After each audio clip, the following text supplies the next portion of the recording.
Hello again, mumeze neza? Ndabasuje cyane abantu mwese mukunda impinduka zo gukura.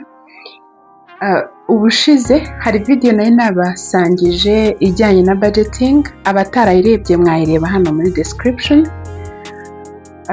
Yari ijyanye no gukora budgeting, mbaho ubuhamya bw'ukuntu kera nahoraga ndi broke biza guhinduka kubera gukoresha Excel sheet. Ariko kubera kwiga cyane no kwifuza gukura, hari iyindi information bazaniye iryoheye amatwi iri bubafashe mwese. Tugiye kurebera hamwe application umuntu wese akwiye kugira muri telefone yiwe ifasha mu bintu bijyanye na budgeting. Imagine budgeting on your smartphone biratandukanye no ku budgeting kuri mudasobwa, kwako kuri laptop yego nibyo ushaka kwirirwa uyigendana, yego nibyo, ariko akenshi kugira ngo utracking expenses, tuvuge wagiye ugeze mu nzira ugura umugati, uwo mugati kugira ngo uhite ushyiramo urumva birasaba ko ufungura machine cyangwa se laptop, ariko kuri smartphone murumva ko noneho byorohejwe. Ubu ni uburyo bushyashya, ntaba ari wowe ubura kugira iyi application muri telefone yawe. Ndagushishikariza kuyidownloadinga ukayishyira muri telefone yawe, hanyuma tugatangira kuyikoresha. Ngiye kubereka benefits zigera muri 9 zerekana uburyo cyo gukoresha apps zikora financial management kuri telefone yanyu. Nyine ni benefits 9 zerekana umumaro wo gukoresha apps zimanaginga amafaranga. So let's get into it. Niba uri mushya hano kuri Grow Smart with Angelique, wibuke ukore kuri subscribe kugira ngo nawe ube mu mubare w'abantu bifuza gukura, sibyo? Ube mu mubare w'abantu bifuza gukura. Let's grow together, let's get into it. Kambitangire none ahangaha ukurikire video yose kugeza irangiye. Ngiye kubereka benefits zigera mu 9. Muri izo zose iya 8 niyo nkunda cyane. Ukurikire ntuze urebe video yose kugeza igeze ku iyo ngiyo, kandi mwibuke mukore kuri like kugira ngo ikiganiro kirigere ku bantu benshi. Murabizi ko ibintu twigira hano biradufasha gukura, tukava ku rwego rumwe tukagera ku rundi. Ngaho mureke tubijyemo. Murakoze.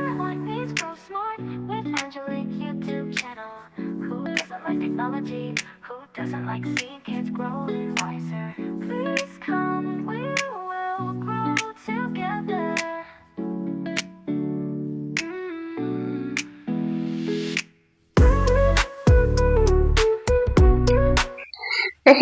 Ndabizi ko wari ufite amatsiko yo kumenya noneho izo benefits nizi. Dore inyungu ya mbere yo gukoresha application kuri smartphone yawe urimo uramanaginga amafaranga. Umenya gutrackinga aho amafaranga yawe ajya, yewe n'igiceri cy'icumi cyangwa cya 20 uhita umenya ngo cyagiye kuri ibi ngibi. Kandi iyi application igufasha no gushyira mu byiciro, ugacategorizinga nyine ibintu uburi bugure. Urugero ukamenya amafaranga yanjye yagiye mu guhaha ibyo kurya, ayangaya yagiye mu myenda, ayangaya yagiye kwa muganga, ayangaya yagiye mu gutwerera, ayangaya yagiye muri ibintu. Banga ufite categories zose, none ukamenya amafaranga yawe ahantu agenda ajya, ku buryo ari byo byandi twavuze muri ya video y'ubushize, ku buryo niyo habayeho ko umuntu akubaza ati amafaranga yawe abayagiye he, uhita umubwira uti singiye report amafaranga ajya aha, ukamenya amafaranga yanjye mu by'ukuri ajya hehe. Murumva bitari interesting? Kambereke benefit ya kabiri. Uriteguye kumenya inyungu ya kabiri yo gukoresha application nk'iyi? Ndahari kugira ngo nikubwire, don't worry, ndahari ku bwanyu kugira ngo mbafashe.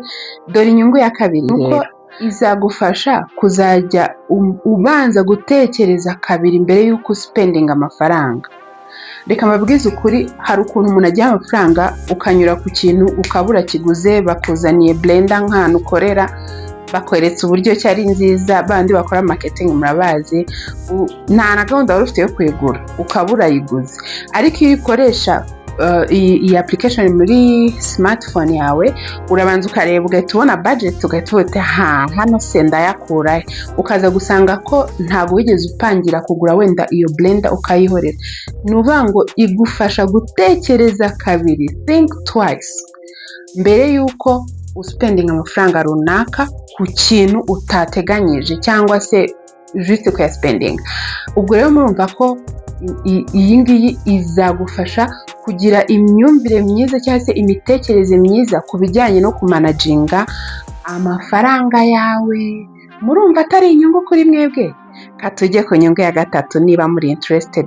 Kugeza ubu niba wakunze ikiganiro cyanjye, ndakwinginze kora kuri thumbs up, ukore kuri like kugira ngo nyine kibashe kujya ku bandi, kandi wibagirwe kugisangiza bagenzi bawe, kuko ubu bumenyi buri wese arabukeneye. Ndababwiza ukuri ko iyaba isi yose yamenyaga kumanaginga neza amafaranga, abantu bose twakwisanga turi abakire. Ngaho reka dukomeze, tugiye ku nyungu ya kangahe? Ya gatatu. Dore inyungu ya gatatu rero, iyo iraryoshye, iryoheye amatwi. Iyo ukoresha iyi app ubasha kubona visual insights, handi baguha results za data ubagiye ushyiramo. Tuvuge nyine amafaranga yawe uburyo uyakoreshamo, bakakwereka bitewe na expense runaka, bakakwereka nka graph, igishushanyo mbonera kikwereka uburyo cy'amafaranga yawe uri kugenda uyakoresha, asigayemo, aho warengeje, aho utarayamaramo, ibintu nk'ibyo.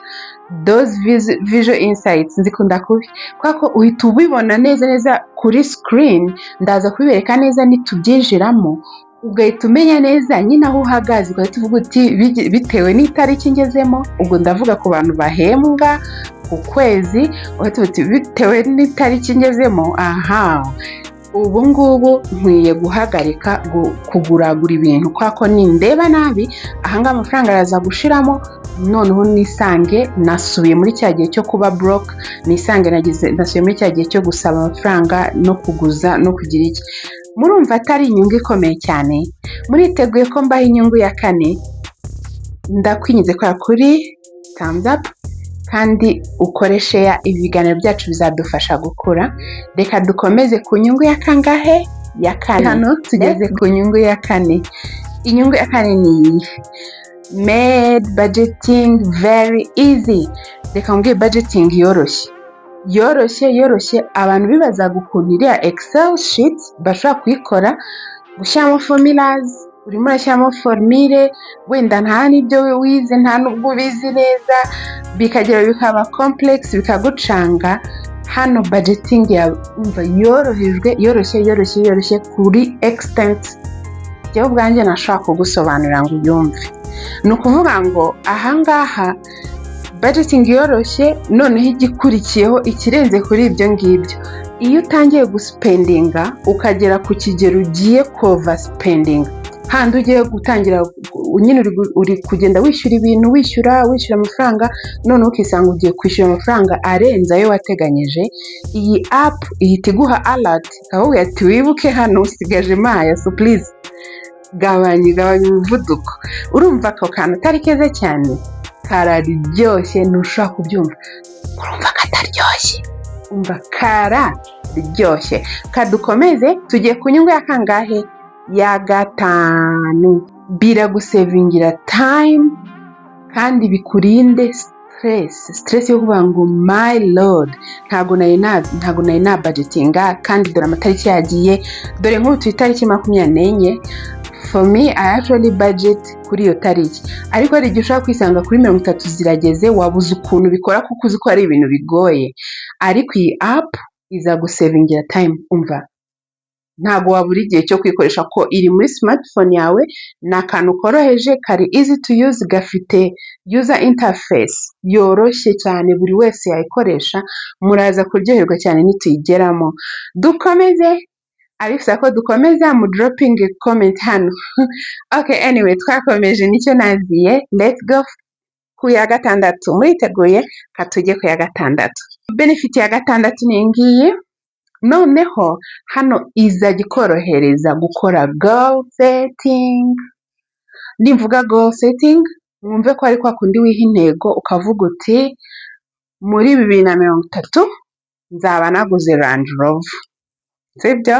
Ukiha goal imeze gutyo ukavuga uti kugira ngo nzabe naguze Range Rover wenda igura miliyoni 98, ubwo ni ukuvuga ngo buri kwezi nzajya mbika ibihumbi cyangwa se miliyoni 3 ni urugero. Iyi ni goal setting, nyine ni intego wiha ku bijyanye n'amafaranga, ukavuga uti buri kwezi nzambika miliyoni 3, hanyuma mu gihe cy'imyaka runaka nzaba mbashije kugenda nigurire Range Rover cyangwa se Lamborghini bitewe n'imodoka ukunda. Anyway, izi goals iyo ufitiye app muri telefone yawe bizakorohera kuzisetinga. Ubyumve ko ntago bisaba kujya gushakisha laptop, ntago bizagusaba iki, upfa kuba ufite nyine smartphone yawe iri connected to the internet, hanyuma ukajya usetting ama goals, ugakora budgeting ku buryo bworoshye. Murumva bino bintu atari byiza? Benefit ya 7 ni ngiyi, inyungu ya 7. Inyungu ya 7 rero ni iyihe? Iyi app yifitiye akantu bita privacy. Nimvuga privacy, mwumve kwa kundi ushobora gufunga urugi kugira ngo umuntu atinjira mu cyumba cyawe, kanshyiraho gutyo, cyangwa se nyine ugashyiraho ingufuri neza ukadadira ku buryo nta muntu ushaka kukwinjirira. Iyi app ifite privacy setting ku buryo ushyiramo password ku buryo umuntu uzagufatira telefone, birumvikana ko hari igihe ushobora gutiza umuntu telefone, wayimutiza ntarebe ibyo yaragiye kureba, akumva yajya kureba n'ibindi bitamureba. Icyo gihe nafungura iyi app yawe ntago azaba ashobora kuba yayinjiramo ngo ayikoreshe utamuhaye password, utamuhaye urufunguzo, tubivuge gutyo. Ni ukuvuga ngo rero iyi ngiyi ifite privacy, my lord, ndumva no kubibasangiza binshimishije. Singiri urote twatangiye kuyiga mbere ukuntu dutangira kwikoresha, muraza gusanga ari ibintu byiza, muzatanga ubuhamya and you will thank me later kuko ndabizi ko muzanshimira. Dukomeze tujye ku mpamvu ya kangahe? Iya 8. Inyungu ya 8 nuko izagufasha noneho kubona, nyine irakumotivatinga iyo uri kubona amafaranga yawe agenda akura yiyongera umubare. Mu buhe buryo rero? Ni ukuvuga ngo noneho ufite application hariya ibiri aho kuri telefone yawe, ufite access yo kwirebaho igihe icyo ari cyo cyose. Uhita ureba ugahita ubona wow, muri goal nari mfite dore ngejeje kuri miliyoni 40, ugaselebrating. Bigutera imbaraga, ariko nanone bikagufasha kuri decision making, gufata imyanzuro, bya bindi nabigishe byo kumenya kuvuga no mu gihe ari ngombwa, sibyo? Handi umenya kuvuga no bitewe nyine n'uburyo ubona amafaranga yawe ameze n'uburyo uri kugenda yakoresha. Urugero, warebye nyine usanga mu mafaranga y'ama-gifts ugomba gutanga deja wayamazemo, noneho haje nk'umuntu ahise agutera nk'agashida kubera ati mfite ikibazo wampaye 3,000, kandi ubona nta hantu nyine uri buyakure. Aho ngaho uhita umenya, uhita urebaho ugahita uti nyine wihangane, ubutaha nibwo nzayaguha, ubu ngubu ntabwo biri kunkundira. Urumva bigufashe gukora decision nziza itari bukugushe muri minus ngo wisange noneho wenda ukoze mu yandi wari kuzakoresha ibindi bintu, noneho bya bindi bibure uko ubikora, wisange noneho ari wowe uri kujya gusaba cyari wowe uri kujya kuguza amafaranga. Murumva kano kantu atari ingenzi? Twakomeje, dusigaje akantu kamwe konyine, tugeze ku nyungu ya 9 ari nayo ya nyuma. Wibuke ukore kuri like kandi usharinge kugira ngo bigere ku bantu benshi, tugire sosiyete, tugire umuryango ukize, umuryango ufite mindset iri smart ku bijyanye n'amafaranga. Akanyuma rero ari nako ka 9. Iyi ni inyungu ya 9 yo gukoresha iyi application. Nuko iyi application ni nziza cyane ku muryango, ku babyeyi ndetse n'abana. Ni nziza ku muryango muri rusange. Mbaza uti gute? Ahangaha ni handi ufite application noneho ukabasha kwigisha abana bawe ukuntu budgeting ikorwa mu buryo bworoshye, akabisobanukirwa mu myaka y'ikiri mitoya, akamenya ati gukora budget ni gutya, uba ugomba kuba ufite income, ufite amafaranga winjije, ukazagira n'ibyo ukeneye ari byo uzashyira muri expenditures cyangwa se amafaranga ugenda usohora, hanyuma ukaza kumenya ukaza kubalansinga ku buryo ubanza kuri needs ugakomeza kuri wants ugakomeza ku bindi gutyo gutyo, noneho akareba izo categories akamenya mu muryango we ahantu aba amafaranga akoreshwa ate, nabyo baba bakwiye kubimenya, noneho nawe akazamenya uko nawe azajya managinga amafaranga yiwe yahe, mu gihe mumbaza ati abana barakora anyway turabizi ko abana bagira pocket money, hari igihe abana tubaha pocket money akamenya uburyo ki azajya yamanaginga, akamenya ati mfite amafaranga angana gutya ni 5,000, ubwo 1,000 nzakigura iki, 2 nzayakoresha iki, gutyo gutyo akamenya nawe gupanga, akamenya budgeting akiri muto. Murumva iyo atari inyungu nziza ikomeye? Rero ndabashishikariza gukurikira, tugiye kureba iyo application. Nagumye mvuga application, ntago navuze izina ryayo, ndabizi amatsiko ni yose, ariko nicyo mbereyeho hano, nta kintu muzabura hano cy'ubumenyi mfite. Ndi hano kugira ngo mbasangize ubumenyi mfite, hanyuma twese dukure tugende tuzamuka, cyane cyane mu bintu by'umutungo ndabyubaha cyane, ubutunzi ndabwubaha cyane. Ubwo rero mukurikire tujye kumenya iyo application ni iyihe, ni gute bayishyira muri telefone, tuyisetinge dukore budget imwe. Muraza kumfasha gukora budget for this coming month, tugiye gukora na budgeting y'uku kwezi kuko turi tariki 24. Birumvikana ko ndi hafi guhembwa, birumvikana umuntu akora budget mbere y'uko ahembwa. Noneho namwe mubigendereho mbere yuko muhembwa, mu gihe mwahembwe umenye amafaranga already ahantu azagendera. Ngaho nimuze dukurikire, ndaza gusharinga screen, muragenda murebera kuri screen, dukomezanye kugeza irangiye. Ntimurambirwe, muhishuwe byinshi cyane muri iyi video, uyirebe kugeza irangiye, kandi wibuke ukore kuri like, niba utarakora subscription nukuri ukore kuri subscribe. Abantu benshi bareba amavideo yanjye 33% ntago bari bakora subscribe, kandi rwose murazireba. Ikizana uko wakora subscribe nkabaha ubumenyi buzagira icyo bamarira kandi mbutangira ubuntu. Murakoze cyane, kadukomeze. Rwose cyane, reka tujye kuri application. Kwako nabanje kuvuga benefits byatwaye umwanya munini, ni ukwihangana video irabamo ndende, ariko ndabizi ko kwako bibafitiye umumaro muri buyirebe yose.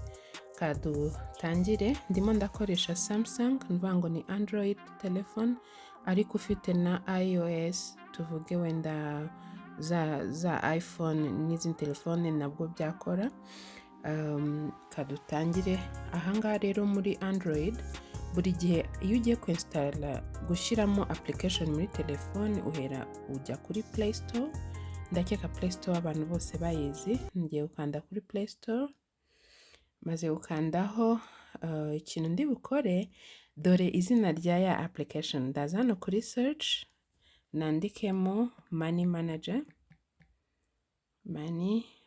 gahise kaza hano hejuru, kaba ariko nkandaho ntiriwe nandika. Irahita ireba, tuhite tureba Money Manager ni ngiyi ifitemo akantu kameze nk'ingurube mu mutuku. Ndahita nkanda kuri, ubundi mbere yo gukora install, buri gihe install ni nko gushyiramo, mbere yo kubikora ubundi ubanza kureba reviews, ugakandaho kuri iyo app, ukamanuka ukagenda ureba iby'abantu bagiye bavugaho. Urabona ko bayiratinze kuri 4.7, kuko ubwo ni 4.7 kuri 5. Ni application nziza, none yavuze ngo I really like, nyibona ibyo ngiye ndikomereza, it's simple but detailed, nibyo mba shaka, the best feature, mpita numva ari sawa nkikomereza. Biyo babaye batatu bari ibyo, ngiye gukanda kuri install gutya, irimo iraba installed, bimaze kubimenyera. Iyo ufite internet nziza birihuta. Hano ndimo ndakoresha wifi ya 4G mfite, ya 4G internet. Murabona ko ihise irangira. Ikintu ndi bukore hano, ndakora kuri open, akantu kanditseho uninstall, ubwo waba ushaka kuyikuramo. Byaba bivuze ko wayishyize imwe utabishakaga, ariko twe turakanda kuri open. Open ni ugufungura. Murabona ko kariya kameze nk'ingurube iri kugenda. Bavuga ngo the following permissions are used to provide you with a better service. If you do not agree, allow the app permissions, you can still use the app. okay, kanikorere okay. Okay, nkore kuri allow, irimo irafunguka. Wow, nuko nguko interface yayo igaragara, iyi app nuko nguko igaragara. So ikintu cyihutirwa nkeneye gukora, ndabibutsa ko turi ku itariki 24, ndifuza gukora budgeting, nka budgetinga iby'ukwezi kwa muvango, ubwo ni ukwezi kwa, turi mu kwezi kwa kangahe hagibura, turi mu kwezi kwa 8, ngo ndi ku budgeting ukwezi kwa 9. Yego, umushahara w'uku kwezi uburyo nzawukoreshamo. So mbere na mbere urabona ko ifite daily, calendar, monthly, total. Yego, ndahita na note, ifite n'akantu ka note ushobora kwandikamo ibintu. Kangiye kuri monthly. Monthly rero ihita ubundi kuzanira data wenda z'ibintu bitandukanye, ariko urabona ko already iri mu madolari, harimo n'amazeru kuko nta kintu na kimwe twe dufitemo, sibyo? Ubwo rero kanjye hano kurimo mite nkora configuration, aha kuri configuration, sibyo? Kuyikonfigira nyine uko nshaka. Ikintu cya mbere ntabwo nshaka iguma mu madolari, nshaka kuyishyira mu manyarwanda. Aha ngaha ndaza kuri main currency, hanyuma ukaza hano hantu handitse change, ndakanda kuri change currency, ndebe hano ahantu hari Rwandan francs. Akenshi biba bipanze kuri alphabetically, kandi hano handitse Rwandan francs. Hano ndi kuharenga ndi kwirukira, dore ngiyi Rwandan francs. Mite nkora kuri data retention. Okay, you have successfully changed to the main currency. Urabona ko byabaye, irimo irabisevinga. Tubiye handi kuri toto, wabona ko noneho iri muri Rwandan francs, iri mu manyarwanda. So ubu ngubu rero ngiye gukora budget. Hano hari akantu kanditseho budget, mukabona. Ndahita nkanda kuri budget setting, hanyuma ya budget setting nindangiza nkande kuri plus. Iyi plus ni nko kongeraho, ni nko gushyiramo budget nshyashya. Ninyikandaho ya ndahita mitamo wenda tuvuge category runaka. Izi category ni byandi nabaganirijeho, ibintu runaka nyine ushaka kuzajya ukoresha. Mbere na mbere ndabanza ikintu bita transport injyana mu kazi. Hanyuma nshyireho amount, hano tushyiraho umubare w'amafaranga. Iyo uhakanze gutyo ubona wagira ngo nta kantu gari ko kwandika, ariko urabona ko hano hasi hari imibare, uhita ukandika umubare w'amafaranga ugenera transport. Ndahita nandika uwo mubare ni 2020, nkande kuri save. Bivuze ngo kuri budget ubu mfiteho transport y'ibihumbi 120. Noneho mite nongeraho indi category, tuvuge ko ari food, ibiryo wenda nibiba ari ibyangahe ku kwezi, wenda ko ari ibihumbi 120. Aya nayo ibihumbi 120, wowe nawe washyira umubare w'amafaranga ushyira mu byo kurya buri kwezi bitewe n'ayo mwebwe mukoresha. Nkahita nkanda kuri save. Murabona ko kuri budget mfite food and transport. Nonshyireho indi category, katuvuge ko nkeneye beauty, tuvuge kujya muri salon n'iki nyigenere wenda 20. Yego, gutya bite nkora kuri save. Murabona ko ngejemo ibintu bitatu. Nshyireho indi category wenda ya education, tuvuge wenda hari course nzishyura runaka. Education wenda akaba ari ibihumbi wenda ishobora kuba ari course yawe wenda uri kwishyura, cyangwa se akaba ari wenda minervale z'abana, tuvuge ko wenda wishyura ibihumbi 120 nabyo. Ubwo hano ushyiraho umubare ujyanye n'ayo wishyura, hanyuma nkaza kongeraho n'izindi categories zose nkeneye. Hano rero iyo urebye urabona ko hano harimo nkeya, harimo food n'utuntu dukeya pe. Wowe ushobora kuba ukeneye gushyiramo izindi zawe, sibyo? Ikintu ukora uza kuri kano kantu kameze nk'ikaramu aka, iyo ugakanzeho ushobora guhindura category runaka ugashyiraho iyo ushaka no mu rurimi wifuza. Kankande hano kuri other, sibyo. Ngewe hano ngiye kuyita irindi zina, wenda nyite umutekano ni Ikinyarwanda, umutekano. Ngewe nicyo nakundiye cyane ni app yiguha flexibility, umutekano. Noneho ubwo icyo gihe ninjya gukora budget, katurebe, noneho hano nshobora kuza nkahitamo umutekano, hano nkashyiramo umubare w'amafaranga twishyura umutekano ni 1000.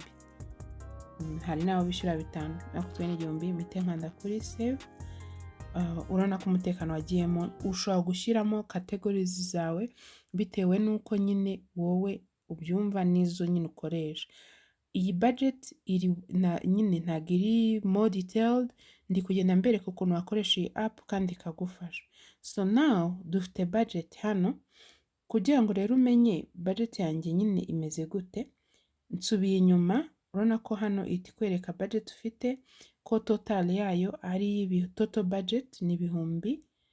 Urabona ko ari 1381. Ushobora gusanga wenda tuvuge niba uhembwa 1500, urumva ko hari amafaranga utarapangira yandabura. Uhita uza hano kuri budget setting, nanone ahanditse budget setting, none ukongeraho ikindi kintu wenda cyabura. Katuvuge ko wenda icyo wibagiwe gushyiramo ari health, wenda ibintu byo kwivuza n'iki, katubihe 1000 wenda 100. 100. Noneho dusubire inyuma gatoya, tubona ko budget yacu ubu ngubu ibaye 1481. Still haracyaburaho 1019. Nayo ushobora kuyagenera, usubira kuri budget setting kunaberetse, ukongeraho wenda tuvuge ko aya ngaya ari y'imyenda, kandi wenda hano ndikubona hariho apparel, ariko wenda ushobora kuvuga uti oya ndashaka aya nayo guhemba umukozi, wenda no guhemba umukozi wibagiwe. Ugahita uza ugakanda kuri ka kantu ko kweditinga, hanyuma ukaza you add category, izina ukayita guhemba umukozi, guhemba umukozi. Ugahita ukora kuri save, byaje muri category. None nisubira inyuma, sibyo, ukaza hano kuri budget setting, sibyo, budget setting. Noneho ugaza ukongeraho akantu hano ushobora gushyiraho guhemba umukozi, ugahita wandika umubare w'amafaranga umuhemba. Twabonye ko ari 19,000, turi kugira ngo twuzuze wa mubare. Urabona ko deja nidusubira inyuma gato hano, turabona ko budget yacu ni 1500 yuzuye. Tuvuge nyine uri umuntu 1500. Aha rero dukomeje, murabona ko already twakoze budgeting y'1500. Ikiba gisigaye ubu uzagenda ukora n'iki rero? Nuvuga ngo hano already twakoze list y'ama expenses y'ahantu amafaranga azajya ajya, ariko ntago twashyizeho income. Ubu ikintu cyo gukora, tugiye gushyiramo income. Tuvuge ko iyi budget twarangije kuyikora, wibuke kuyikora mbere y'uko ubona amafaranga. Noneho urayabonye. Iyo uyabonye, ikintu uba usigaje ni kugenda ushyiramo transactions. Dore nguko ukuntu ushyiramo rero ama transactions atandukanye. Hano hari ahantu handitse transaction, uvuga ngo niho turi. Uraza ukanda kuri kano kantu ka plus, ugakandeho. Tugiye kwakira income y'amafaranga runaka, ariko se kuyihe tariki? Tuhera hano ku itariki. Tuvuge ko aya mafaranga wenda yajeho ku itariki 19 z'ukwa munani. Ubwo nshyize itariki ya mbere kugira ngo nituza gukora ama transaction yandi wenda yo y'ama expenses tugiye guhaha ibintu runaka itaza kuyaburamo. Dufate ko ari 1500 yajeho y'umushahara, hanyuma duhitemo account yagiyeho ni equity. Urabona account zitari hano hasi, ndahitamo equity. Kubera iki? Kubera salary, nande kuri salary hano. Hanyuma nshyireho note, nishyire ko ari umushahara. cyangwa se niyo utayishaka urayihorera. Hano ntago biri mandatory kubishyiraho. Hanyuma nindangiza nkore kuri save. Urabona ko deja dufite 500 kuri Equity Bank.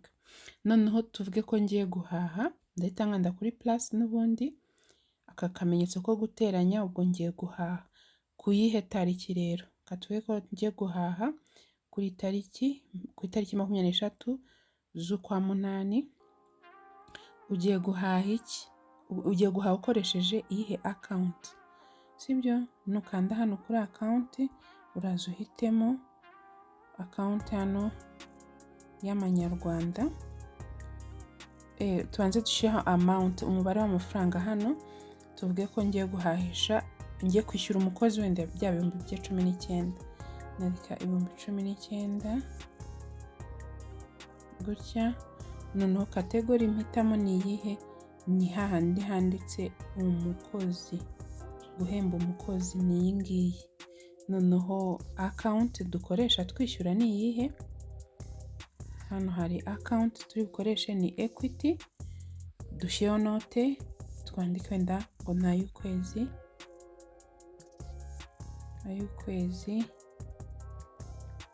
kwa 9, sibyo? Tumuhembye kare. Hanyuma dushyira description, ushobora kwishyiraho cyangwa uyishyireho, ukandika ibyo ushaka. Noneho ubu ngiye gukora iki?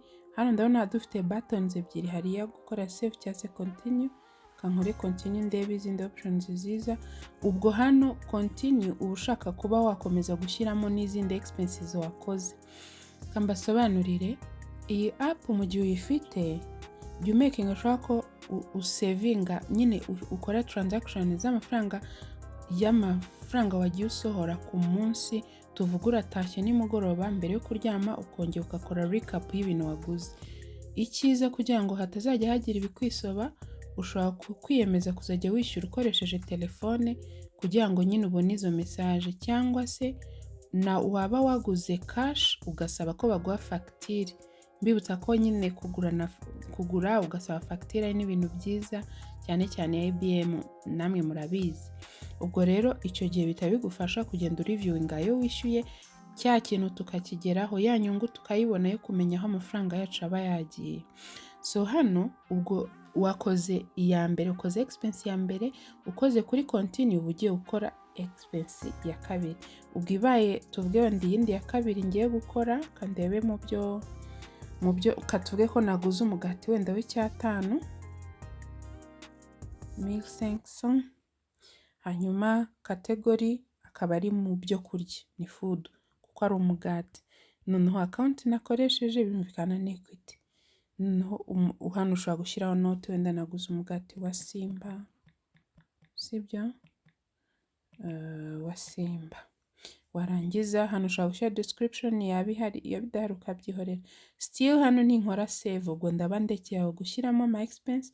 Ninkora continue, ubwo ndaba ngiye gushyiramo iyindi expense. Gutya birahagije, kadukore save kuko ndi kubereka ibyo muzajya mukoresha. So nkanze kuri save, murabona ko hano uri kubona ko iyi app irimo iranyereka ko mu 500 maze gukoreshamo 20,500, nsigajemo 479,500. Aya bagomba kuba angana n'ayo ufite physically, n'ayo ufite kuri telefone cyangwa se muri cash account yawe, ahantu ubika amafaranga hariho hose. Noneho bagahita bakwerekana detail yayo. Waguze umugati wa Simba 5, ugura wishyura umukozi ay'ukwezi 19,000. Noneho amafaranga yavaga kuri Equity hari 500. Ibi bintu ndizera byumvikanye kandi biraryoshye. So ubu ngiye hano kuri statistics rero. Hano hari akantu kanditseho stats. Urabona ko berekanye ko guhemba umukozi nibyo byatwaye amafaranga yanjye menshi, kuko bari kugereranya expenses gusa zakozwe. Hanyuma food yatwaye kari agace konyine. So far nukunguku za visuals nababwiye, nukunguku zigaragara. Hari igihe rero ibingibi bigufasha kuma income. Urabona ko ari salary gusa ufite niyo yokipayinze akantu kose. Ubaye ugira izindi income wenda ucuruza akaba ari interest za banki n'ibindi nazo zajya ziza hano bakakwereka kangahe ku ijana ni salary. Hano twebwe 100% ya income yacu nyine ni salary, sibyo? Hari akandi kantu rero hano ka accounts nyine handi bakwereka amakonte ufite, konti zose ufite, sibyo? Tugiye kuri mo ni biba bivuze ngo ibindi. Hano nako harimo configuration twayikoresheje cyagiye turi guhindura amafaranga y'amadolari mu manyarwanda. Hano harimo accounts hano niho ushyiramo nyine konti ukoresha. Ushobora kuba ufite amafaranga kuri momo, ujya ubika amafaranga kuri mobile money, cyangwa uyabika kuri wallet, cyangwa uyabika kuri banki yawe ukayaba ariyo yakoresha uyakura. Izi accounts zose ubundi wakabaye zifite. Noneho hano hari akantu bita passcode. Aka ni kakandi nababwiye ka privacy. Ni ukuri aka kantu nyine ni ngombwa ko nta muntu ushinzwe kumenya amafaranga winjiza. Umushahara w'umuntu aba ari ibanga. Ikindi kiyongeyeho, si byiza ko buri wese yafata telefone yawe akamenya uburyo ukoreshamo amafaranga, kuko ni bimwe mu ibanga ryawe. Rero hano kuri passcode niho ushobora gushyiramo password. Katujyemo, ubona ko n'ingufuri nyine ifunguye, ubundi igomba kuba ifunze. Turahakanda, noneho duhitemo passcode. Urabona ko hano hitamo imibare igera muri 4. Hano kaduhitemo wenda 2 enye, ariko uzihangane wowe iyo uzakoresha izaba ari imibare itandukanye, umuntu nyine atapfa gukeka. Ugenda uvangavanga imibare bitewe wenda n'umwaka wavukiye, nawe ubwawe izakorohera kwibuka, ariko nanone utafasha umuntu kugesinga. Nk'ubu ngiye nshyizemo 2 gusa, umuntu ashobora kuza avuga ati umubare nje kakunda ni 2, akaba ari washyiramo bigakunda. Murabona ko passcode yabaye ingufuri ifunze, ubu nyine nahafunze. Hari ikintu rero bita ngo calc box. Iyi ngiyi yo bisaba kuyinstalingamo, ndakeka nta kintu bimaze. Ahubwo kandi gatool gakomeye ni akangaka ka backup. Iyi backup hari ukuntu ushyiramo email yawe, noneho ikajya ibika ibintu byawe kuri Google Drive. Nyine wabishaka ukabibona, washaka ukimportinga muri Excel ugakora export. Urabona ko ari feature nziza. Hari noneho feedback, help, recommend. So far iby'ingenzi cyane twakoresha ni ibingibi. So iyo ushaka nanone gusubira kuri budget yawe, kureba se ni gute nagennye amafaranga yanjye, uraza ukaza hano kuri monthly. Kuri monthly uhita ubona amafaranga wagiye nyine monthly expense. Hano iteguye ishusho y'ukwezi kose. Noneho kureba budget yawe ukanda hano kuri toto. Iyo ukanze kuri toto itikwereka ibyo wakoze, ibyo wagiye upangira. Uti kuri budget yanjye ngewe napanze ko amafaranga total nzinjiza ni 500. Napanze ko ibyo kurya nzakoreshaho 128 nuko nayapanze. Hahandi bizagufasha gufata nyine icyemezo. Urabona ko nk'ibi bintu napanze ni bikeya, ntago nashyizemo wenda ngo gutwerera. Ubu haje umuntu ntwerereza, budget yanjye ari uko iteye, namubwira ngo wihangane nyine naho ubutaha, kubera ko nyine ni byandi byo kumenya gufata umwanzuro bitewe nuko wapangiye amafaranga yawe. Ubwo nyine ndi mu cyiciro wenda cyo kuba ntatwerera, sibyo? Kuko 500 se muri Kigali. So hano iyi budget yawe nanone ushobora kuexportinga ukashyira muri Excel. Nyine ushaka kubika wenda nka data zawe kuri Excel, ukanda hano kuri export, noneho ugahitamo, urabona ni Excel, ugahitamo monthly, kuko uti wenda ni ukwezi, nyishyire kuri drive. Hano drive ni Google Drive, bihita byibika kuri Google. Iyo nkanze kuri drive nkakandaho ngo always, ubwo buri gihe ninzajya nkanda hariya kuri export bizajya byijyana kuri Google Drive. Urabona ko ije yitwa money manager, iki n'iki gutyo gutyo. Ubwo nyine hano biba bisaba ko ukora upload. Nukora kuri upload iraba igiyeho. Ntago mbishaka rero kankande hano cancel upload. Ubwo urabona ko kuko nari mbaye nk'uvuye muri ya app, kugira ngo nyisubiremo insaba passcode. Ubwo rero ushobora gukoresha ya mibare washyizemo ugasubiramo, cyangwa se akenshi ihita inahuza na fingerprint iyo ufite fingerprint muri telefone yawe. Mwakoze cyane gukurikira, nizere ko iyi application izabafasha kandi ikabagirira umumaro. Ku bindi bisobanuro mwanyandikira ahangaha muri comment section, ntimugire ubwoba, ndahari ku bwanyu kandi bizagenda neza. Ndabakunda, nishimiye ko mwatera imbere. Niba uri mushyashya hano kuri channel ukaba utarakora subscribe, please ukore subscribe, mukore share kugira musangize n'abandi aya makuru meza. Izi videos zijye zirebwa na benshi kandi mukore kuri like, video igere ku bantu benshi. Ngaho mwakoze cyane.